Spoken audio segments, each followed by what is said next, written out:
So I just checked. We have a little bit less than half an hour left. Yeah. And you just mentioned the causal effect structure. Maybe we can talk a little bit about causality and making a difference. Oh, yeah. So can you just, in a very brief snapshot, you know, what's your view of what kind of difference can this kind of qualia structure make? You know, you know, we've got different options. It could be purely epiphenomenal, right? So you know, some people would say it has to be eliminated. It's just an illusion. And I think one of the things that connects us and our interest is that you know, we want to have an account of experience where experience actually makes a difference, right? And so maybe you can just say a little bit more about what's the relationship between the brain, the qualia structure, and the causal structure. This is sort of the thing that I'm not really an expert, so you know, my thought is not that deep, but again, in this domain, I feel the option proposed by IIT makes sense. Although, you know, I have for this one, I'm not really, you know, 100% sure. So what IIT suggests is that there is a physical substrate, and then, but from there is what actually exists is the cause effect structure unfolded from this, you know, physical substrate. So it's not the brain that is most important, but you know how the brain kind of works in a cause effect manner, and that is identical to the structure of the consciousness. That's there. We'll just slow down for a second. So that first relationship between the brain and the cause and effect structure. Is it a many-to-many relationship or many-to-one? Like, is it a constraining relationship? And the reason why I'm asking is because, you know, if we want to go in, for example, and look for shared neural patterns that might fit this qualia structure and say, oh, look, there's this invariance across age, and that's why now we can explain why qualia structure also is invariant across age. Right. But it would be more complicated if there was a many-to-many relationship or something. So you could have, if it's multiple realizability, for example, right, the same qualia structure could be implemented by various kinds of neural processes.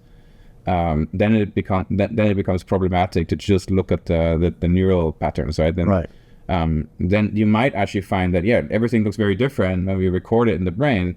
But that doesn't necessarily rule out that actually it's just multiply realizing the same cause and effect structure. Is that how we're supposed to think about this relationship? I think so. Okay. So multiple realizability. If I'm saying this as a wrong, you know, if there's any IIT enthusiast, you know, then correct me. But I think IIT would say that, you know, for a given particular cause-effect structure, there's multiple ways of physical substrate that satisfies this condition. Okay, right. So it's a many-to-many. Okay. Yeah. And then the relationship between this causal structure to particular qualia structure is one-to-one. Okay. So that's a sort of a starting point or sort of assumption they are making. So I would also consider this as a hypothesis. And my approach of this, you know, our approach of the qualia structure is to first measure or characterize qualia structure, because, you know, IIT doesn't actually do that. And then empirically, you know, measure this to see whether that is supported by this particular causal structure relationship, and then whether the causal structure relationship also predicts, or, you know, this qualia structure relationship that in this full circle is the kind of the ideal kind of testing of the theory of consciousness. And in this domain, if there is a kind of relationship, it's not one of the causality, I think, because, you know, I also take the view of the causality as something that we can define only when you have A and B, and then you can test the situation of without A, no B, or A, then B. All of this, you know, at least 4 possibility should be available to test. But without consciousness, no causal structure. Or without causal structure, no qualia structure. That's hard to imagine, at least for now. Like, you know, if you forcefully change the experience, right? Then we also have a concomitant change in the brain in terms of activity or structure. And if we change this, brain, like synesthesia, we talked a little bit, or TMS or dream, then we also have a concomitant change in the phenomenology. So this kind of concomitant change between these two levels, I'm not sure how to deal with the so at the moment structure. And it sounds to me like a kind of correspondence theory, right? So change here corresponds to change there, right?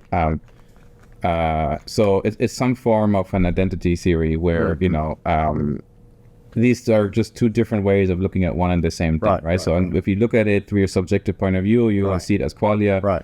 But if you look at it with the brain, you will derive it or infer it as a particular causal structure that's making things happen, right? The only catch with a previous version of the identity theory is that the identity theory typically, if I understand, is that the brain physical substrate to qualia. That's the identity they are kind of thinking. But as you say, the Varela and other people thought that that's not quite right. But a physical to some kind of property that is, let's say, dynamical system property, that is identical to consciousness, right? Yeah. So in a way, maybe to show some similarities. So there's a whole tradition of using dynamical systems theory to make that bridge, in which the idea is that out of all the complex messiness of the brain, you've got certain ordered patterns emerging, cell assemblies. You might have stable relative phase, and then the idea is that it's these stable dynamical patterns which are identical with moments of your experience, and they provide the frame of reference of what's happening to you now in a way, and depending on how they're organized in the brain, they may bring in different perceptual modalities or their motor system or something like that, and it's because they're synchronized that's why they're somehow bound together into one moment of experience, and then that's typically seen as a kind of identity theory, right? So that it's not identity from the brain to this structure, but once you have this simplified way of describing what's going on by using like an order parameter of like a relative phase, then there's an identity's move to say that this is the same as saying that you're having particular experience. Right. So it's just a different mathematical bridge that's being used here. So they were talking about coordination dynamics, and you're talking about I think more of an information-theoretic inspired structure, but I think the background philosophical motivation is very similar. Very similar. Yeah. So once we confirm that it's a similar in terms of structure of the theory, the difference is that IIT theory is, as notoriously said, it's super complicated, and then IIT actually, because it starts from phenomenology, and the phenomenology is super complicated, right? The way it looks like it's so complicated by moment and across different modality. Right. This corresponding cause effect structure must be also gigantically, complicated. Right. Yeah. So I think that the difference between the previous dynamical theory approach, okay, that's interesting. IIT approach is that the dynamical structure approach, my understanding is that based on super complicated brain dynamics and activity, try to extract something simpler. That's true. Yeah. And then try to extract. Right? Yeah. IIT would consider a brain as super simple actually, and then construct this gigantic cause effect structure out of this, inflate a lot. Humongously, and then that humongously inflated thing is corresponding to. Interesting. Yeah, I didn't think about that before, but yeah, for sure. The order parameter is like the most redundant way you could describe the dynamics, whereas you're somehow trying to unpack all the counterfactual possibilities that the system could have. Right. Yeah. That's definitely an interesting difference that I need to think about more. Probably. IIT has been kind of famous for, measuring the level of consciousness, right? And then that's probably the way many listeners... Like complexity. Complexity measure and the information-theoretical thing. And basically, the idea is that amount, sort of the, if there is a kind of the invariant property of this gigantic structure, you can consider it as a sort of the volume or size of this structure or number of these points of that as so-called phi or big phi. And then if you can count that, that may correspond to some kind of, abstracted order parameter. Interesting. Yeah, maybe the surface or something like that. Surface area. Yeah. Or something like that. Yeah. Because that's like the boundary or something like that. Yeah, very interesting. It also reminds me that maybe this similarity in the way in which the theory is set up could also explain some of the similar debates that we have. So you could, for example, do coordination dynamics on the brain without buying into Varela's neurophenomenology, right? So there's many systems neuroscientists that are just interested in synchrony and using relative phase. Let's say if Kelso is famous for applying dynamical systems approach to neural dynamics and so on, Haken and other people too. But they don't necessarily make the additional move like Freeman and Varela and Thompson did to say that is what we mean by consciousness. Yes. So you could be totally agnostic about that part, right. and still agree on the kind of neural dynamics part. Right. It seems a similar debate is happening with IIT, that there's a lot of people saying this is really cool for working out neural complexity and causality and things like that, but we don't necessarily need to go this extra step and actually bring in all this phenomenology. And I think maybe in a future conversation what we could do is try to dig a little bit deeper into that part, because it worries me that it seems like people could say everything we want to say about those parts of the theory, but leave out consciousness, and there's no loss, no explanatory loss on what they're doing with the rest of this theory, right? So then in identity, that's our common concern. Exactly. Yeah. So then identity becomes independence, right? So if you put that too strong, that relationship, you're removing all differences, and hence I'm allowed to just leave out the conscious qualia aspect altogether. And from the point of the neural causal dynamics, makes no difference. But going back to the beginning of our conversation, where it was about how do we create a science of consciousness in which consciousness matters, this is an undesirable outcome of the way in which these theories are formulated. And people, the stated ambition is to do something else. This is not like by design. So if you talk to Thompson, for example, or if you read his papers, he's very clear that he wants the first person perspective of lived experience to make a difference. For example, meditation practice, like the idea that you can actually have an influence on what you experience through your mental practice, and that then changes your brain dynamics. You've got this kind of top-down causation idea, right? But if you make an identity claim, then how things feel like to you to some extent makes no difference, right? So you could just stay at the level of the brain, and you can be a hard-nosed neuroscientist and say, I can see all this stuff happening in the neural data, but I don't need to say at all that it's your experience that's doing this, it's the brain doing it. You could be still a eliminativist about all the rest. And at the moment, the theories don't have a good way of coming back and pushing back and saying, no, actually, counterfactually, if experience was absent rather than present, things would look different, and you would be able to measure, at least in principle, a difference at the level of the brain. That's hard to do when you're working with an identity relationship, because the causal structure could still be there. But let's say you're a zombie. You just have causal structure. You say, I assume that zombies also have an identical not quality structure, cause and effect structure, that is the same as someone that would have the qualia, but I just don't buy into your extra conceptual move here. I don't agree that there should be an identity relationship. I just want to say that there is some kind of emerging cause and effect structure, and that's all there is. But there's no experience that goes with it. You're just a zombie. And then the neuroscientists come in, and they wouldn't be able to see any difference. And that's conceptually possible at the moment. As long as there's an identity relationship, you can't rule out that someone will just tell you, well, I don't buy in that. I buy in all the rest of your theory. And then they just run with it and do, complexity of neural activity work. And I think that's what's happened with IIT. There's a lot of people who got very excited about the methods and are working with them without buying into the phenomenological inspiration.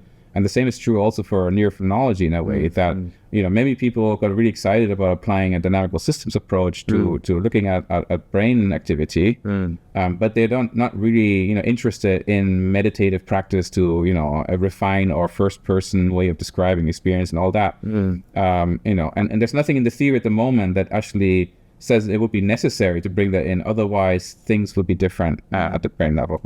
So that's a whole nother topic, but I just wanted to I think getting clear on that part would be very helpful, to see whether IIT has the resources to go one step further here, or maybe it doesn't want to for some reason. That will also be interesting to see.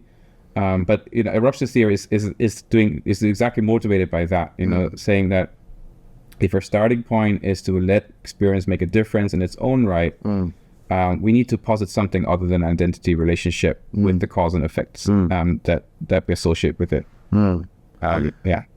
So you said a lot of things. I don't know how much I can actually answer to that, but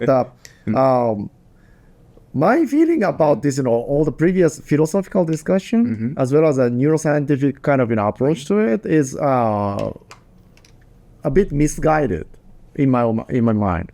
And the prescription from IIT, as well as I also have a feeling that my kind of gut feeling is that why don't we just accept the phenomenology or consciousness first, and then this applies to both free will and the causation and things like that. So when I think about, for example, dream, right, and then I dreamt something, for example, let's say I walked up to the loved one in the dream, and I saw a snake. It doesn't happen, but and that scared shit of me, and decided to work at home on that day. Right? This is a kind of the example that I really liked about from Hunty Rebonso. Because that one is purely phenomenology. Phenomenology, and then that made a difference. And there could be some kind of cause effect explanation in the way of A then B kind of situation. If I didn't dream that dream, then I wouldn't actually stay at home. Right? In that sense, that level of cause effect, the dream of experience, that made a difference. That caused me staying at home. Right? Totally agree. So that's the defend that we want to defend, the claim that we want to defend. So this is a kind of actual description of this cause effect of what caused what. That's also another kind of part of the IIT kind of framework. But independent of that, I think just based on the phenomenological facts and also the behavioral consequence, this is happening all the time, right? Yeah, that's the starting point. That's a starting point. And then my starting point, or my kind of viewpoint, is that that is accepted as a fact. And then neuroscience or another mathematical theory or dynamical theory can give an explanation to it, but cannot actually remove the cause or effects from that. And IIT's kind of approach is they also probably accept that as a cause and effects happening at the level of phenomenology, and then that has a direct kind of corresponding cause and effects in this cause-effect structure as well. Okay. So it's not like because this one. I can see that. So like the identity in a more refined statement could be that the cause and effect structure that you're deriving from the brain is identical to the cause and effect structure of the qualia space. So it's not identical with the qualia, it's identical with the differences that the qualia make. Right. Okay, that's a more subtle way of putting it. And maybe in the case of that free will, what starts to become kind of question is like that UCSF's Benjamin Rivet's type experiment, right? When you move the hand, it's caused by the noisy activation in the brain, which you cannot actually become conscious of, right? That kind of thing is also misguided in that sense. So there can be a situation where I want to move the hand or not, but both of these, from pure phenomenological kind of point of view, there's many situations where I have no intention or I don't care about moving this or what. Then it's not that at the level of phenomenology, even there's no free will to speak of. So in IAT's framework, the free will starts to become more important when there is a, first of all, selection, and then you make a decision, you make also reflect, you also kind of feel sort of consequence. All of these things are, happening and also, felt consciously together. Then you have a strong feeling of the free will. But the moving of the hand like this, it doesn't matter at all, right? It's also similar to the blink. So for this kind of thing, even though there is a little bit of the selection and the consequence and deliberation and the reflection, it doesn't. So that corresponds to very poor, small bits of the cause effect structure. Yeah. It's almost like, you just allow your body to twitch. Yeah. Right. And we can do that, but it's not so interesting. Not interesting. Yeah. No, that's so maybe it's a good way to wrap things up, to go to the, the starting point. I think, what we importantly agree on is that, the world shows up for us in a certain way, and that needs to be accounted for. And that's where we always come from in the first place. Right. We can't get behind that. That's where we always do, within this world, we do our work. And that world is already qualitative, the way it shows up to us. Right. And we're already making choices in that world. We're making decisions. And, so in a way, that those are the constraints within which everything else has to fit, and not the other way around. Maybe it's not easy to think about exactly how to do that, but if you don't even try, then we're basically undermining the life world in which we all participate. So that's a good point. A great concluding remark. Then we'll finish on this today's episode. Okay, great. Thank you very much. All right. Yeah, thank you. Yeah. All right.